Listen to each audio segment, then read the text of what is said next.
ഞാൻ ഒരു കമ്മ്യൂണിസ്റ്റാണ്.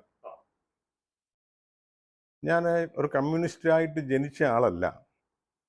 എൻ്റെ വീട് പശ്ചാത്തലം നമ്മുടെ കമ്മ്യൂണിസ്റ്റുകാരുടെ ഭാഷയിൽ പറഞ്ഞാൽ ഒരു പെറ്റി ബൂർഷ കുടുംബമാണ്. അറിയാമല്ലോ, എല്ലാവർക്കും അറിയാം പെറ്റി ബൂർഷ കുടുംബം. ബൂർഷാസി ഒന്നുമല്ല, പെറ്റി ബൂർഷ കുടുംബം. എൻ്റെ അച്ഛനൊരു മലയാളം അധ്യാപകനായിരുന്നു.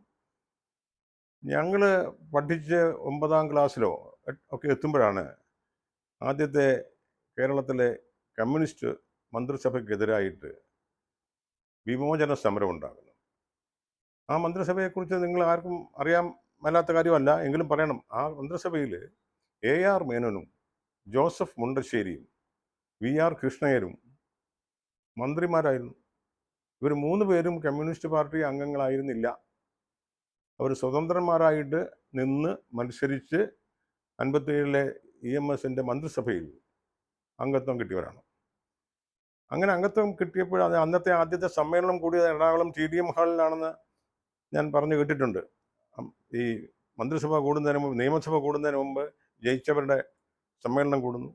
അപ്പോൾ 57-ൽ EM ശങ്കരൻ നമ്പൂതിരിപ്പാട് ഡൽഹിയിൽ നിന്ന് വന്ന് 35-ാമത്തെ വയസ്സിൽ ആണെന്ന് എൻ്റെ ഓർമ്മ, അദ്ദേഹം കേരള മുഖ്യമന്ത്രി ആയിട്ട് സത്യപ്രതിജ്ഞ ചെയ്യുന്നു. TB തോമസും MN ഗോവിന്ദൻ നായരും KR ഗൗരിയമ്മയും ഒക്കെയുള്ള മന്ത്രിസഭ 11 അംഗ മന്ത്രിസഭയാണെന്ന് എൻ്റെ ഓർമ്മ. ആ മന്ത്രിസഭ സത്യപ്രതിജ്ഞ ചെയ്ത് മുന്നോട്ട് പോകുമ്പോൾ ആദ്യത്തെ നിയമസഭാ നടപടി ഒരു ഒഴിപ്പിക്കൽ നടപടി സ്റ്റേ ചെയ്യുന്ന ഒരു ഓർഡിനൻസാണ്, ഓർഡിനൻസോ ആക്ടോ.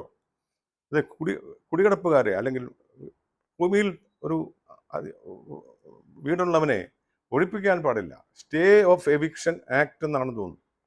അത് ഓർഡിനൻസ് വഴി കൊണ്ടുവന്ന് പെട്ടെന്ന് നിയമമാക്കേണ്ടത്. അതാണ് പശ്ചാത്തലം. രണ്ടാമത് അങ്ങനെ പരിഷ്കാരങ്ങൾ പെട്ടെന്ന് കമ്മ്യൂണിസ്റ്റ് പാർട്ടിയുടെ കാര്യപരിപാടിയിൽ ഉണ്ടായിരുന്ന പരിഷ്കാരങ്ങൾ ഓരോന്നായിട്ട് കൊണ്ടുവന്ന് നമ്മുടെ രാജ്യത്ത് കഴിയുമെങ്കിലും ഒരു അർത്ഥത്തിൽ സോഷ്യലിസവും ഒക്കെ നടപ്പാക്കാൻ EMS ശങ്കരൻ നമ്പൂതിരിപ്പാട് പരിശ്രമിച്ചു. അദ്ദേഹം ആദ്യം ചെയ്തൊരു കാര്യമുണ്ട് കേട്ടോ. മന്ത്രിമാരുടെ 11 ആണെന്ന് ഞാൻ പറഞ്ഞല്ലോ. ഈ മന്ത്രിമാരുടെ ശമ്പളം അന്ന് 750 രൂപ മറ്റോ ഉണ്ട് പ്രതിമാസം. അത് എല്ലാവരുടെയും സമ്മതത്തോടു കൂടി 500 രൂപയായിട്ട് കുറച്ചു. ഒരു തുടക്കം അങ്ങനെയാണ്. പിന്നെ ആരുടെയെങ്കിലും ശമ്പളം കുറയ്ക്കുകയോ ആർക്കെങ്കിലും DA അല്പം വൈകിക്കുകയോ ചെയ്താൽ ആർക്കെങ്കിലും കുറ്റം പറയാൻ പറ്റുമോ? അതൊരു മാതൃക കാണിച്ചാണ് ആ ഗവൺമെൻറ് അങ്ങനെ തുടങ്ങി.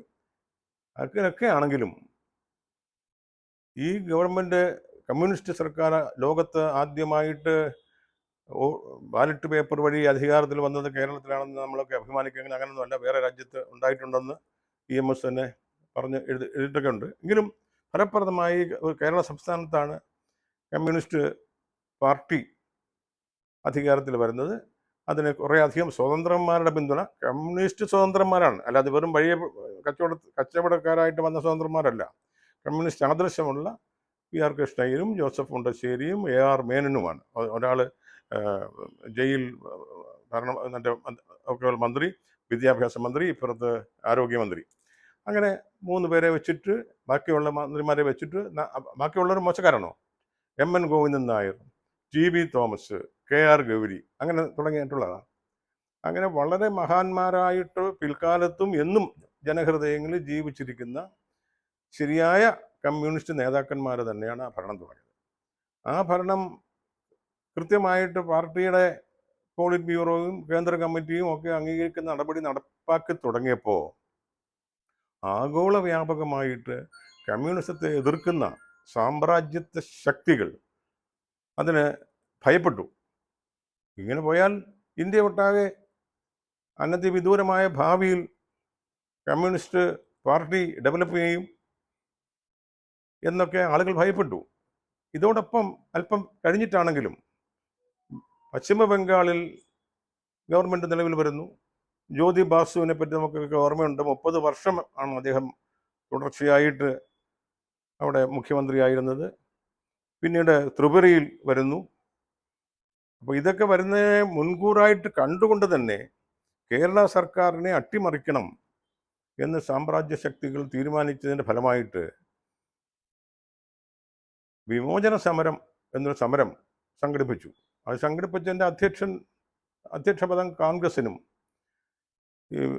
അതിൻ്റെ പക്കമേളക്കാർ ഇവിടുത്തെ ജാതി മത വർഗീയ ശക്തികളാണ്. കത്തോലിക്കൻ, മുസ്ലിമും, നായരും, ഈഴവനും ഒക്കെ ഒന്നായിട്ട് EMSൻ്റെ സർക്കാരിനെ എതിർത്ത് തോൽപ്പിക്കാൻ വേണ്ടി അവർ കച്ചകെട്ടി ഇറങ്ങിയതിൻ്റെ ഫലമായിട്ട് ആ സമരം വളരെ അധികം അരാജകത്വത്തിലേക്ക് നീക്കിയവർ. ഞാൻ ആ സമരത്തിൽ വിമോചന സമരത്തിൻ്റെ ഭാഗത്തു നിന്ന് പങ്കെടുത്ത ആളാണ്. 9ാം ക്ലാസ്സിലാണ് പഠിക്കുന്നതെന്ന് തോന്നുന്നു, ഹരിപ്പാട് ഹൈസ്കൂളിൽ 9ാം ക്ലാസ്സിൽ പഠിക്കുമ്പോഴാണ്. അപ്പം ഞങ്ങളുടെ വീട്ടിൽ നിന്നൊക്കെ ഈ പെറ്റി ബൂർഷോ ആണെന്ന് പറഞ്ഞല്ലോ, എല്ലാവരും മന്നത്ത് പത്മനാഭൻ്റെ കരയോഗത്തിൻ്റെ ആളുകളാണ്. എല്ലാവരും പറഞ്ഞയച്ചു. മന്നവും ആർ ശങ്കരും, പിന്നെ ഇപ്പുറത്ത് മുസ്ലിമും ക്രിസ്ത്യാനിയും എല്ലാവരും കൂടി ചേർന്നിട്ട് EMSൻ്റെ ഗവൺമെൻറ് വരാൻ പാടില്ലെന്ന് പറഞ്ഞത് അമേരിക്കൻ സാമ്രാജ്യ ശക്തികളുടെ ഉപജാപമാണ് എന്ന് വിശ്വസിക്കുന്ന ഒരു നല്ല നിലയിൽ യാഥാർത്ഥ്യബോധത്തോട് വിശ്വസിക്കാൻ നമുക്ക് കഴിയും. അന്ന് തക്കലയിൽ തെക്കൊരു ദേശത്ത് അല്ലേ, തക്കല എന്നൊരു ദേശത്ത് ഫ്ലോറി എന്നൊരു ഗർഭിണി വെടിവെച്ച് കൊല്ലപ്പെടുന്നു. ചെങ്ങന്നൂരിൽ വെടിവെപ്പ് നടക്കുന്നു.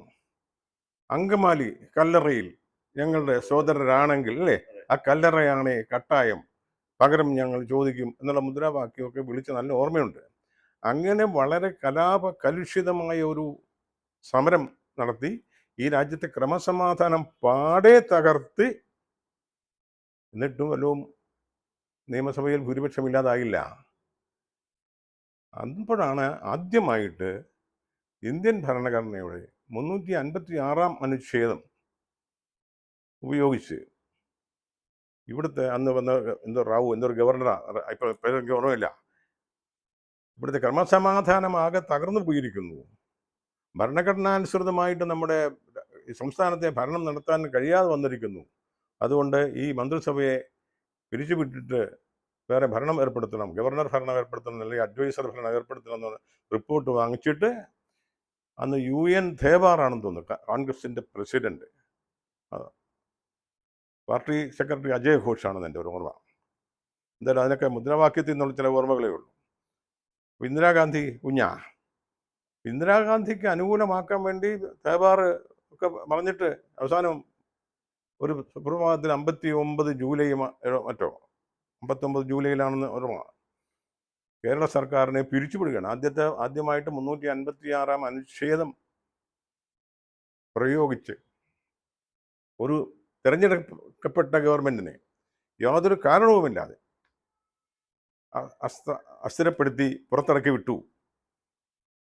എന്നിട്ട് പിന്നെ അന്നും കോടതിയിൽ ചോദ്യം ചെയ്യപ്പെട്ടില്ല. അതിനുശേഷം വന്ന അത്തരം അസ്ഥിരപ്പെടുത്തൽ കോടതി ചോദ്യം ചെയ്യുകയും ഒരുപാട് നിയമങ്ങളുണ്ട്, നമുക്കറിയാമല്ലോ.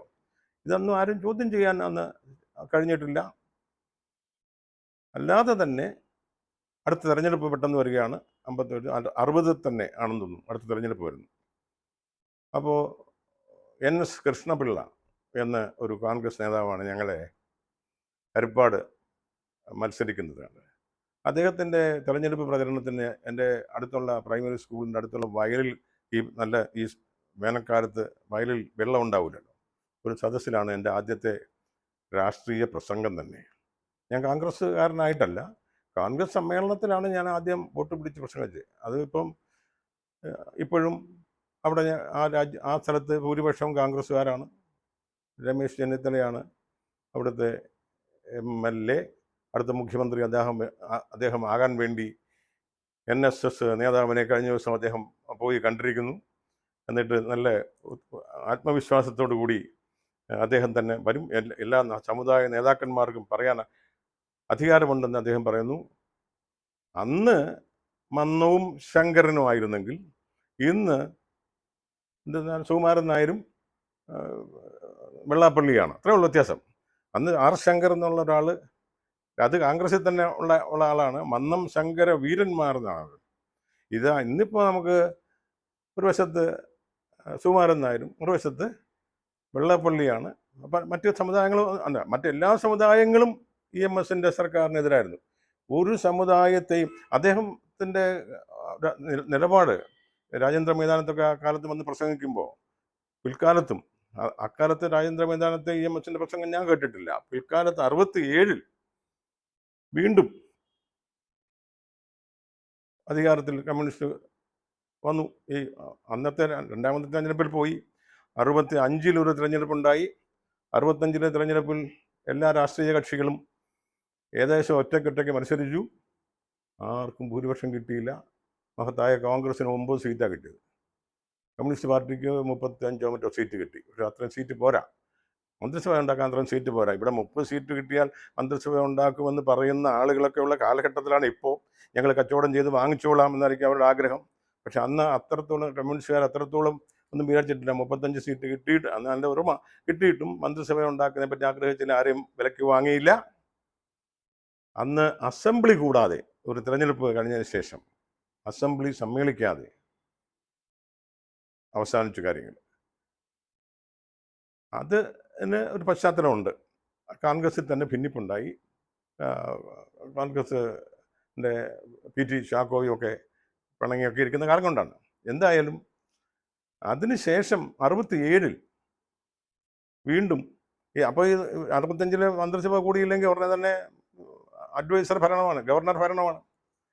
67 വീണ്ടും മരിച്ചപ്പോൾ ഇത് ഭരണം വന്നപ്പോൾ, അതിനു മുമ്പ് തന്നെ ഈ കോൺഗ്രസിൻ്റെ കൊടിക്കമ്പയിൽ എങ്ങനെ വന്ന് ഈ 3 കൊടി എന്നൊരു മുദ്രാവാക്യമുണ്ട്. അത് കോൺഗ്രസും ലീഗും പിന്നെ വേറെ ഒരു പാർട്ടിയും കൂടി ചേർന്നതാണ്. 67 ആയപ്പം EM ശങ്കരൻ നമ്പൂതിരിപ്പാടിൻ്റെ നേതൃത്വത്തിൽ സപ്ത മുന്നണി തന്നെ ഉണ്ടാക്കി. 7 പാർട്ടിക്കാർ ഉള്ള ഒരു മുന്നണി. പ്രായോഗികമായിട്ട് ആദ്യമായിട്ട് ഈ മുന്നണി രാഷ്ട്രീയം പരീക്ഷിച്ച് അരങ്ങേറിയത് കേരളത്തിൽ 67 സർക്കാരിലാണ്. അങ്ങനെ വന്നു. അതാണ് നമ്മുടെ മറ്റൊരു പശ്ചാത്തലം. അപ്പോൾ അത് കഴിഞ്ഞിട്ടും ഇങ്ങനെ മുന്നോട്ട് പോയിട്ടാണ് അല്പം ഭരണഘടനാ ബോധമൊക്കെ നമുക്ക് വരുന്നത്. ഇപ്പോൾ 67 ഒക്കെ ആയപ്പോഴത്തേക്ക്, 67 മുമ്പ് എനിക്ക് എൻ്റെ ജീവചരിത്രമുണ്ട്. ഞാൻ 64 ഞാനൊരു ചെറിയ ഉദ്യോഗം സ്വീകരിച്ച്, എൻ്റെ പഠനം മുടക്കിക്കൊണ്ട് ഒരു ചെറിയ ഉദ്യോഗം സ്വീകരിച്ച് സെൻട്രൽ ഗവൺമെൻറ്റിലെ ഒരു ടെലിഫോൺ ഓപ്പറേറ്ററായിട്ട് കയറിയിട്ടുണ്ട്. അതിൻ്റെ കാരണം എനിക്ക് പഠിക്കാൻ സാമ്പത്തിക ശേഷി ഇല്ലാത്തതുകൊണ്ടാണ്. പഠിക്കാൻ